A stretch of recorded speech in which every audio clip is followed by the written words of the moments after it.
Okay, I have here, this is Peter Larson with Canada Talks Israel-Palestine. I have with me Christopher Gunness, who is Director of Communications with the Palestinian Relief Agency, the UN agency that's responsible for Palestinian refugees. Chris, thank you so much for spending a few minutes with us today. My pleasure, Peter. Chris, I saw announcement came out earlier this week that there is a major donors conference being held in London, I believe, tomorrow, Thursday. And the objective of the conference is to try to focus on the refugee issue. And your press release talked about the fact that the issue of the Palestinian refugees has been somewhat overlooked in the waves of refugees that are coming into the West from Syria. Is that the correct interpretation? It is absolutely the case that we have come to this donor conference in UNRWA. It is absolutely the case that we have come to this donor conference in London to make absolutely sure that the Palestine refugee voice, there are over 500,000 Palestine refugees in Syria, is not drowned out, that these people do not become part of a lost generation and they are not left behind. So we're hoping that, yes, they will not be forgotten, because this is a marginalised and very disadvantaged, very vulnerable population.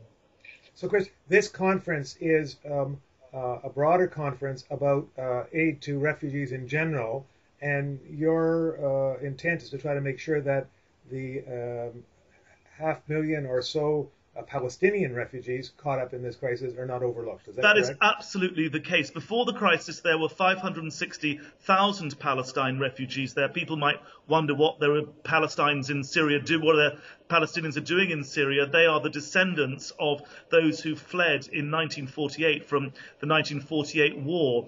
There are 560,000 of them before the war. There are now about 450,000 in Syria itself. 95% of those are dependent upon UNRWA for assistance. 42,000 have fled to neighbouring Lebanon and 18,000 to Jordan. And we've come here to say to the international community, these people must not be forgotten. They need assistance.